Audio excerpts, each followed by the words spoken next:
Welcome to a special Heartline Echoes episode where we revisit some of the most impactful conversations from Heartline Changemaking in Healthcare. This rerun isn't just a replay, it's an opportunity to reflect, reconnect, and reignite the ideas that continue to shape the future of healthcare. Whether you're hearing this for the first time or returning for some fresh insights, let's dive back into this powerful discussion. Enjoy!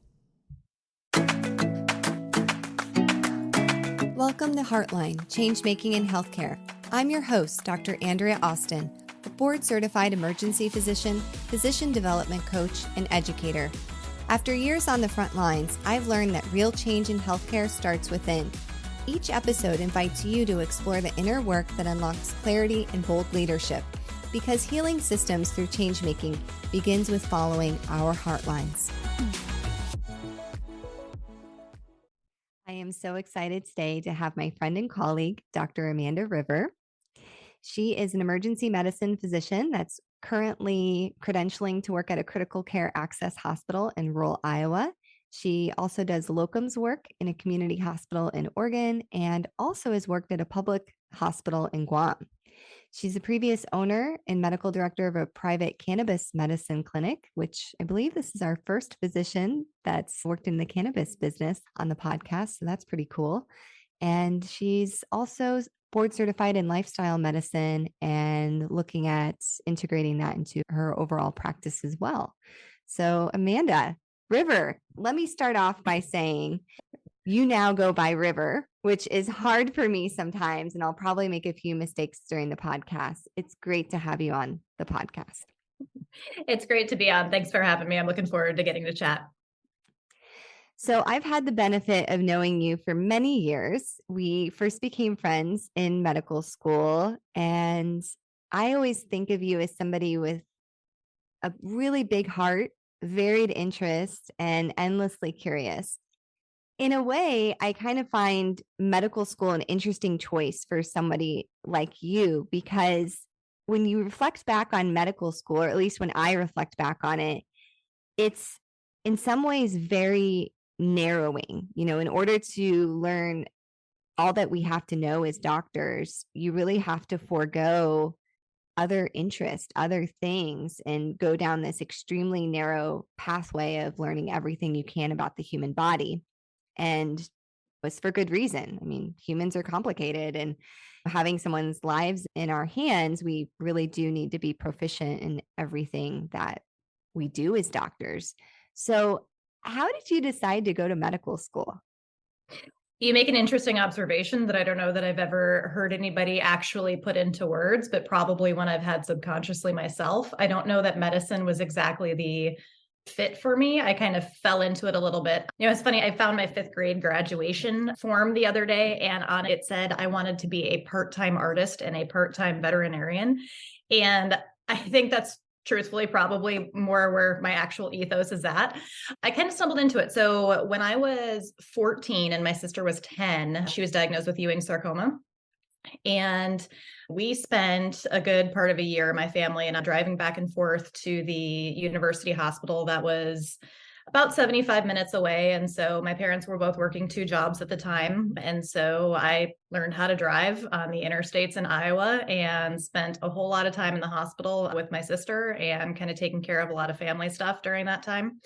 And I remember just being in awe of how we didn't know what was going to happen with my sister. This was something we didn't really know anything about. And her doctors were, I felt like, very honest and very caring. And I thought it was just the neatest thing in the world that somebody had a profession where they had the ability to help somebody come through something that they might not have made it otherwise, you know, that they could give somebody their life back, they could give somebody their health back, and give a person's family that too. And so I thought it was just the coolest thing that you could offer humanity. So there I went.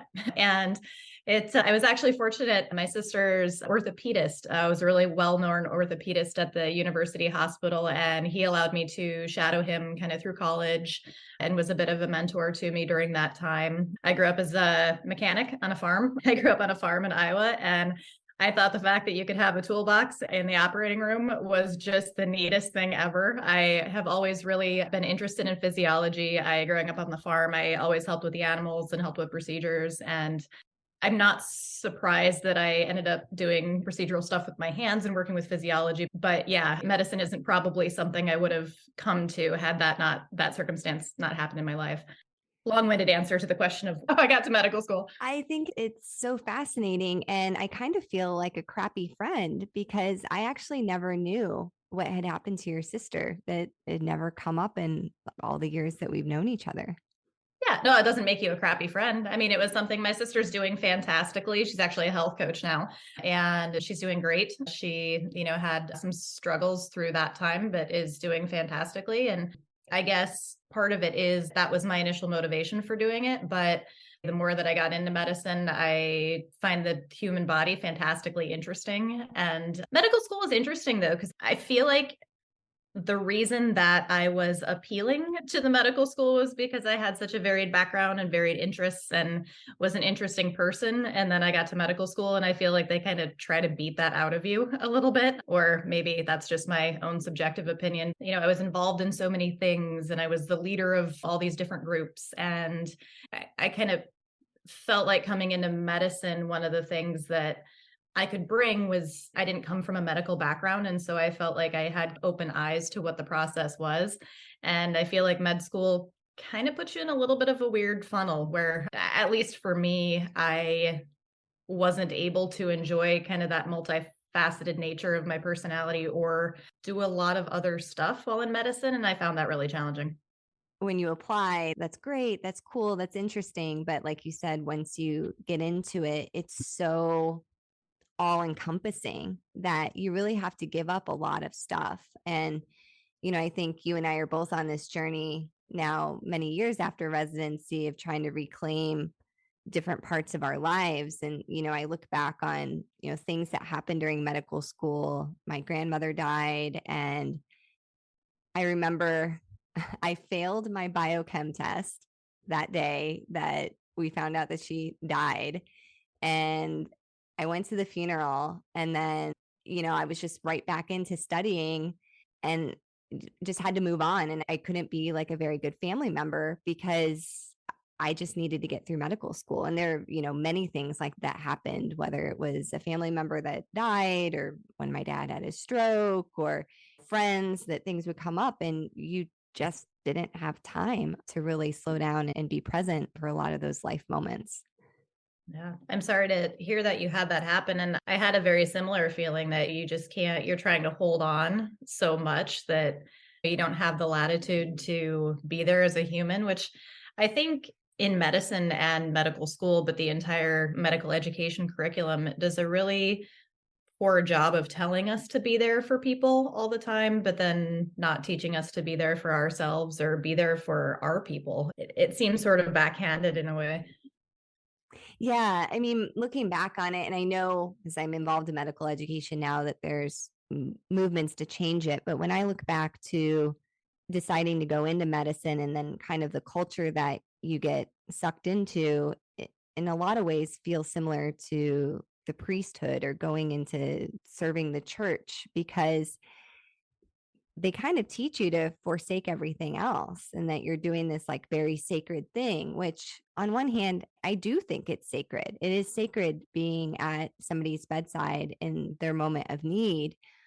But at this point, can't we have those sacred moments and not destroy ourselves? We can is the answer. We can. But, I think when you come up to, there's a certain amount of, I don't know if you got this, but when I was in med school and residency, you're taught to not complain, right, about the hours or about the work because the people that came before you had it harder. And so even though you're working 90 hours a week, and even though, I don't know, for me, I developed migraines, I had viral meningitis and I developed migraines in med school. And they're like, whatever, that's, you get through it or figure it out. There's like no time to stop or to slow down or to deal with anything. And if you want to complain about 90-hour weeks, well, at least it wasn't the 120 that people were doing beforehand. And I really, maybe I'm wrong about this. I haven't seen any data about it, but I don't think that me carrying a code pager as a first year resident for 36 hours is any kind of a badge of honor. I think it's stupid, like I don't want my loved one being taken care of by a first year resident in their 35th hour of work. Nobody works well at their 35th hour of work, but I feel like that's what there's this like pride system that keeps going. And I suspect it's probably monetarily driven, but ultimately it's pathologic. I don't know. I feel like this is why we're here, right? Is to try to help upend some of that pathology. Absolutely. And I think a lot of us have been told that it's the only way that the system can work. And part of what we do is coaching. And a big part of coaching is challenging limiting beliefs. And I think that's a huge limiting belief that's been placed on physicians and people that want to be physicians, that the system can only work if we work you 80 hours a week. No, that's how the system is currently designed. And there's all sorts of innovations that we could do that wouldn't require people to work 80 hours a week. And just like you said, who wants their family member taken care of? I think about all the trauma surgeons and their 24-hour call. And do you really want to be going up to the OR with somebody that's on their 23-hour of being awake? I mean, we went on an airplane pilot, and frankly, you can't. They have laws that prevent Right. pilots from flying because they know it's unsafe. So this is where, I really hope conversations like this podcast is mainly for doctors, but this is an episode that maybe I hope some patients are listening to. And I really do think it's going to take patients and doctors aligning, saying like, hey, how long have you been up? Patients shouldn't have to ask that question, but I think patients should. And I think we need to start pushing back on that. This is normal or okay to have somebody that's been awake for that long taking care of people.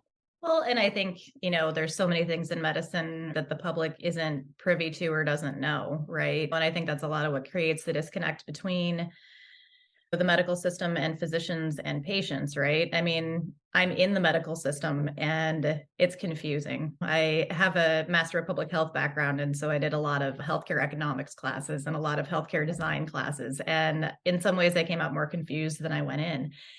And so I don't expect the general public to be able to understand the deep inner workings of how the healthcare system works. But I think there's some basic things they should be able to expect.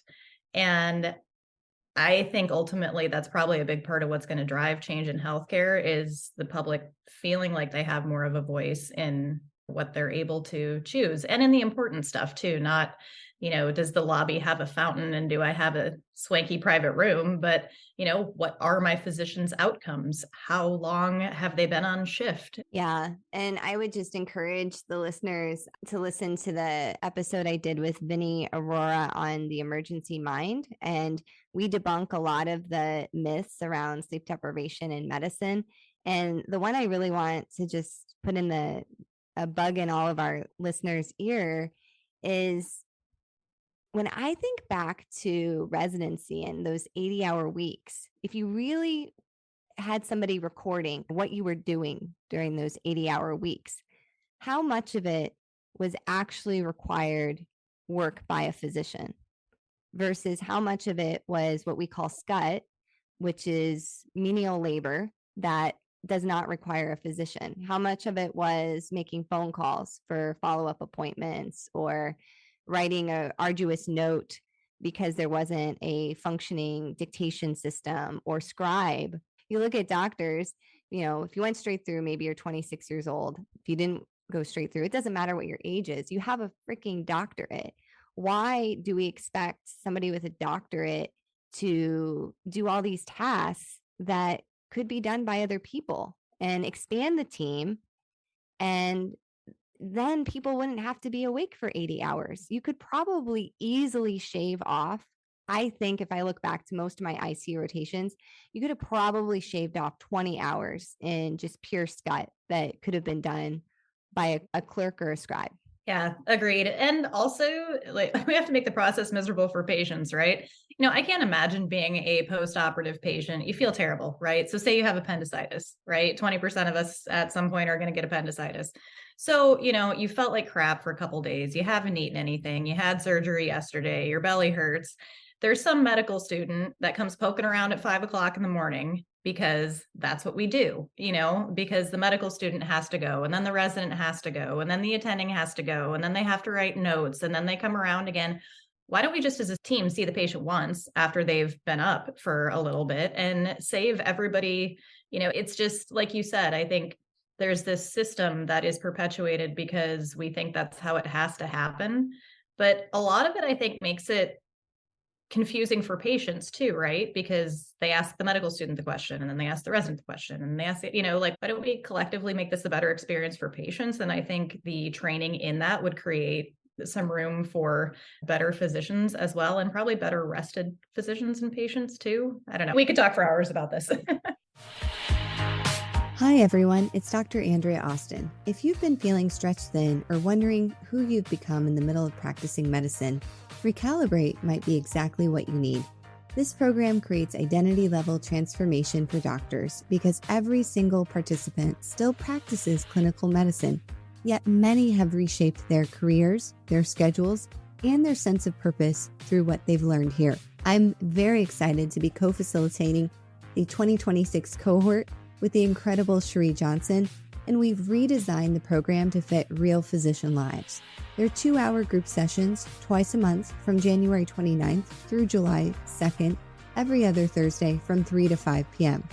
We only have a few spots left, and if you've been wanting to work with me individually, this will be the only way you can do it through spring of 2025. Yes, my personal coaching practice is fully booked, and I'll only be taking on new clients if you're in the Recalibrate program. If you want to take your growth even deeper, you can also register for the Heart of Medicine, our once-in-a-lifetime immersive conference in Australia, a perfect capstone to the Recalibrate journey.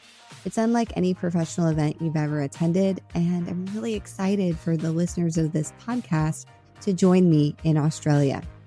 Learn more and register at coachingfordoctors.net.au. You may also email me at andrea@andreaaustinmd.com for more information.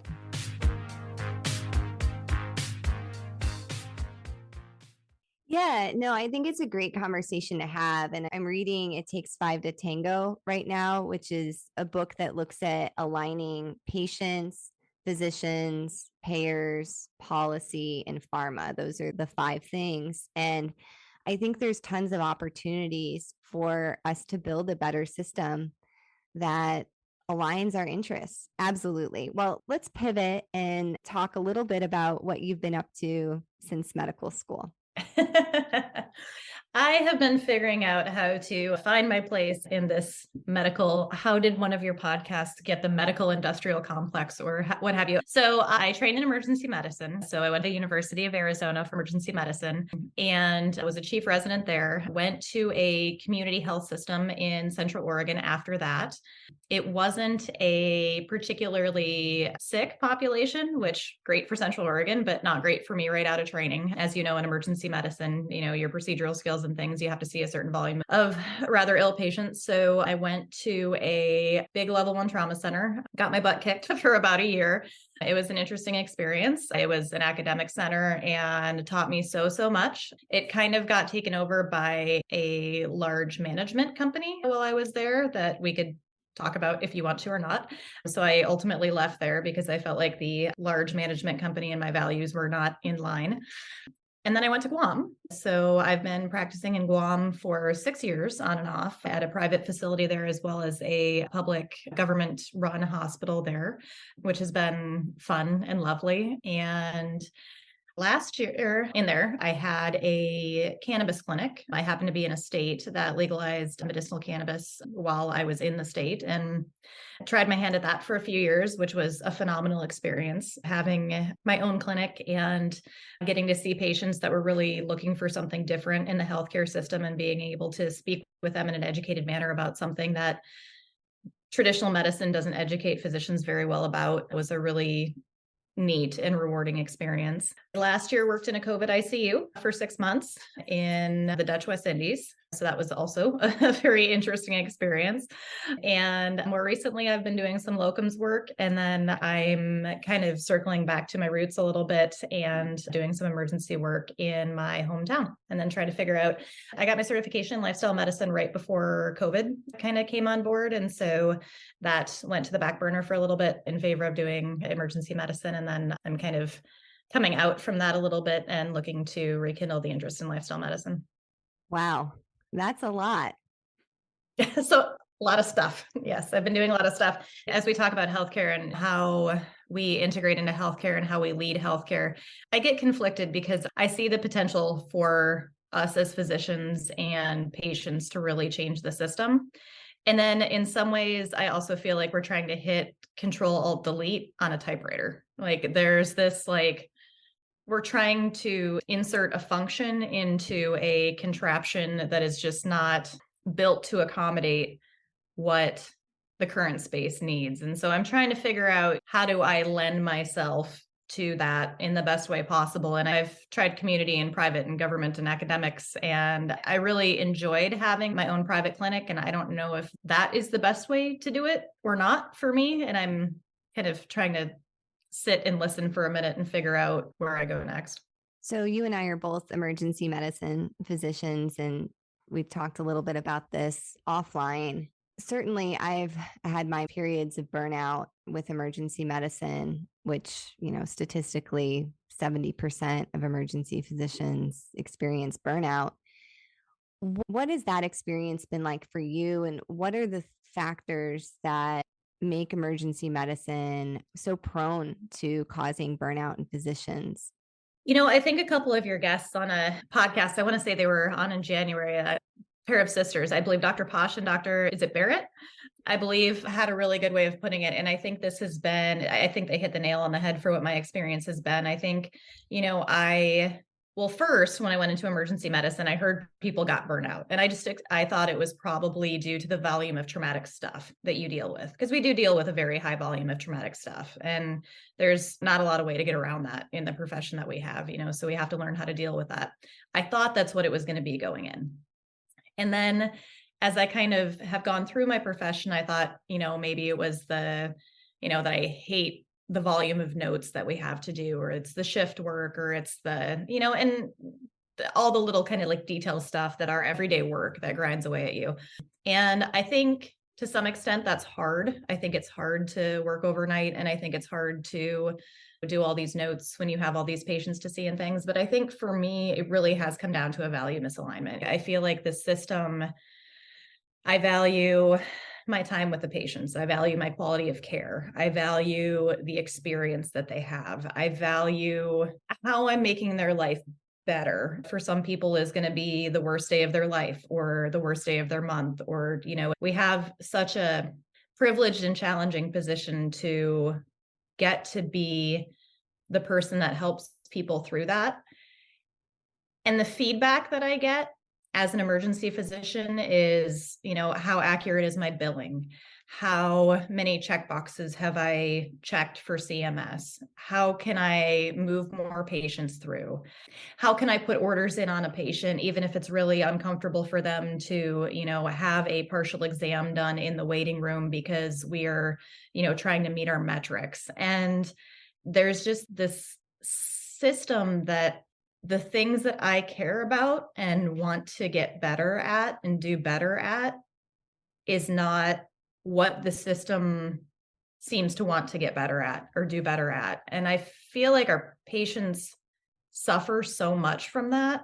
And that's hard. It's hard to come to work every day in a system that doesn't really care about what you care about, or it doesn't feel like they do. I have a pen in my hand that says patients are partners, right? And, I've worked for so many systems that, like integrity is us, but it's not, those are words. And that for me has been the biggest part of burnout, is not having, whether it's the perception of or the latitude to be the kind of physician that I want to be within the system. Yeah. No, that was a really articulate way of describing something that's so confusing and messy. Um, I totally identify with a lot of the points that you made. I think an example is the obsession with the door to dock time. And for people that aren't familiar with that, essentially, I don't know who's decided. Somebody has decided that patients should be seen by an emergency physician within 30 minutes of arrival to an emergency department. And it's with a good intention behind it, that it's good to be seen rather quickly because sometimes people are more sick than maybe somebody else would have realized. So it's with a good intention. But, during COVID, when we were getting essentially overrun, and frankly, overrun by a lot of people that didn't need to be in the emergency department, by people with, minor COVID symptoms of runny nose, fever, body aches, it really was doing at some point everyone a disservice. How many times has somebody come up to me and said, like, hey, you need to go see this person. They're about to leave and we don't want to get a LWBS, left without being seen. And I'm actually in the middle of doing something important for somebody else.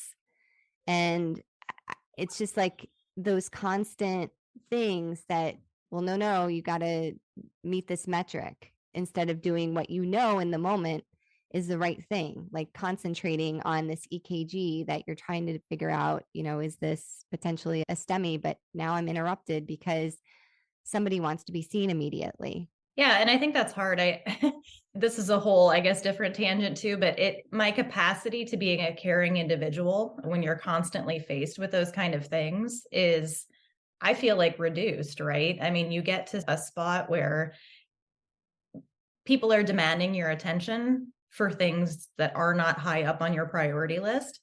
And so eventually I get really annoyed. I get annoyed at having to go, see this patient because they want to leave or whatever. And, like, patients don't know that, right? And there's like not a barrier there that keeps you from that door to dock time or that left without being seen or whatever. It's like it's constantly okay to interrupt you in the middle of whatever important thing you are doing because of whatever other important thing that somebody else thinks is important. And when I say somebody else, I kind of mean these metrics that have been put in place. You're right, with good intention, but don't appreciate that, I am just got sterile for a central line. I am in the midst of having a conversation with a patient's family. I worked at this place that I laugh about it. It was terrible, actually, that made us carry the transfer phone.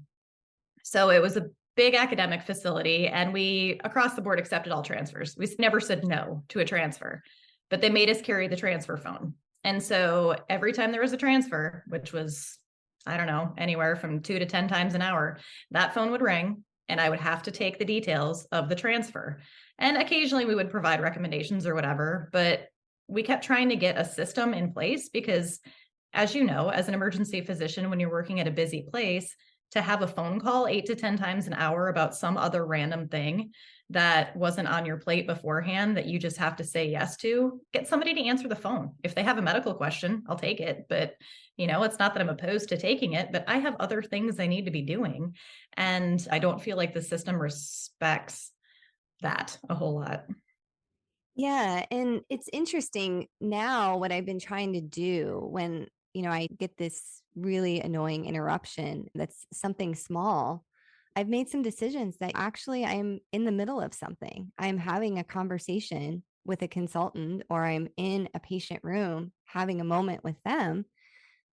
They're going to have to wait. And I found that by regulating myself a little bit more of like, no, I'm not going to go do this other thing until I'm ready, I can show up a lot better because when you yank me out of something that was important and then you tell me to do something to meet a metric, I'm not really honestly probably my best self when I go do that other thing. Where if I had a few minutes to tie things up, then I can go into that room calm and more compassionate that somebody has a runny nose.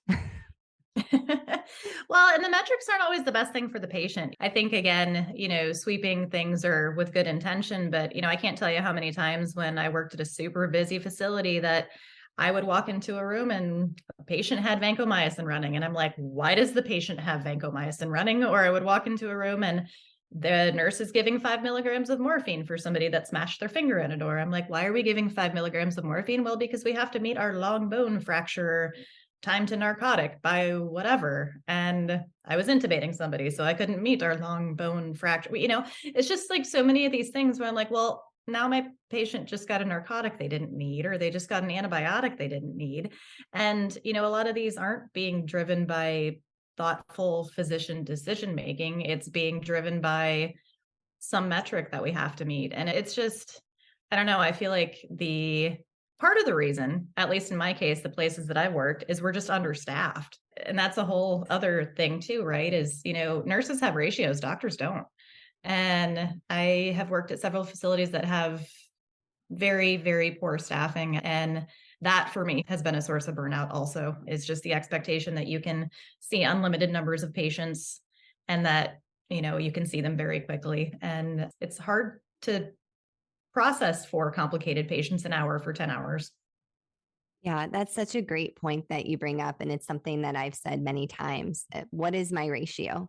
And we don't even actually have data on what is a safe ratio for physicians. And it's time that we do that research and we know. I've had times where I've had 50 patients that are under my name. Now, maybe I've had some advanced practice APPs working with me or residents, but at the end of the day, it was my name. I was responsible for all of those patients. And I personally just don't think that's a safe way to do things or right. You're designing a system that would not be the way you would design it. It's not, it's so hard, even when we have the time, with our patients and stuff. People are complicated, right? The human body is complicated. There's a reason we went to school for 12 years to do what we do. The human body is complicated. If your expectation is to be able to pick up 50 complicated things on patients at once, nobody can do that. And yet I feel like we're asked to do that not infrequently. And I think that is really challenging and frankly, very unacceptable and dangerous. And I've been in that position myself. And it's so uncomfortable to know that you don't have the capacity to do the best you can for every patient because you just don't physically you can't do the best thing you can for 50 patients at one time. You just can't. So we're going to leave it there for this week. It's not lost on me that we got a little negative towards the end, and some parts taken out of context could be misunderstood. I know River really well, and we're both proud emergency physicians, and we take pride in being there for patients 365, 24/7. We are the only doctors that are. We are the only people that are there for everybody, regardless of their ability to pay. And that's why we chose to go into emergency medicine.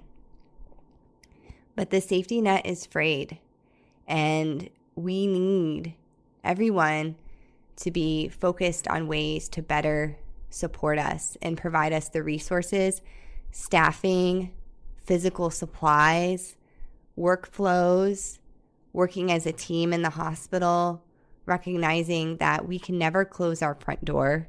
Patients continue to come in, and the only way things work is if patients, when they need to be admitted, move upstairs. And when patients need to be transferred, that ambulances are available to pick them up and safely take them to where they need to go.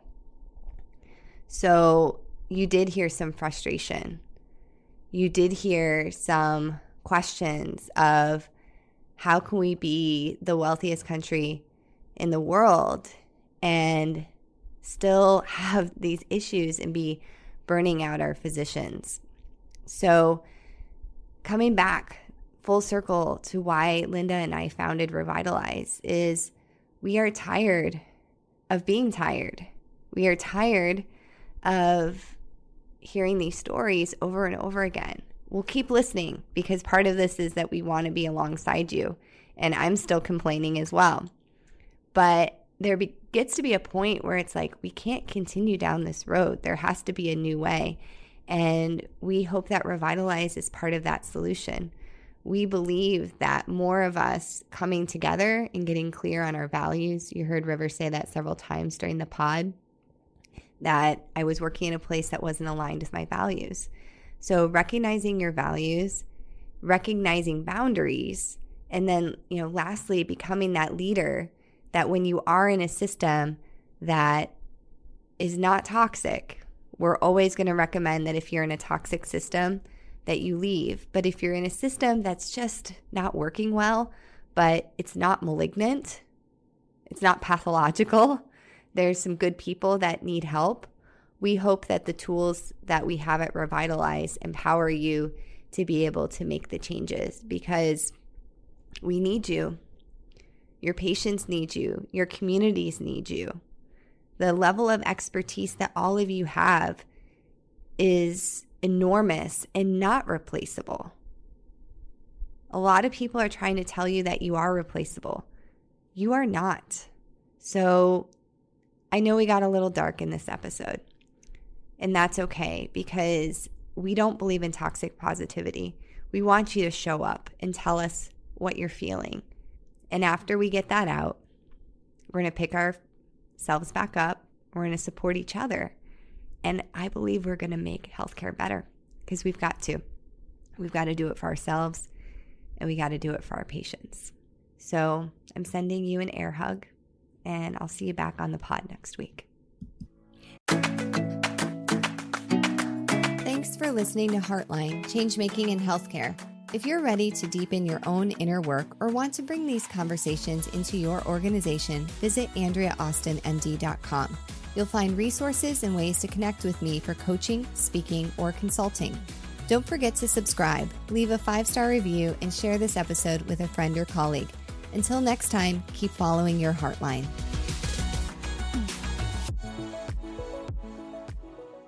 This podcast represents the views of the host and guests. It does not represent the views of any entity we work for or with. It is also for informational use only and does not replace any professional advice, including medical or psychological. If you are interested in unlocking your true potential, reach out to me.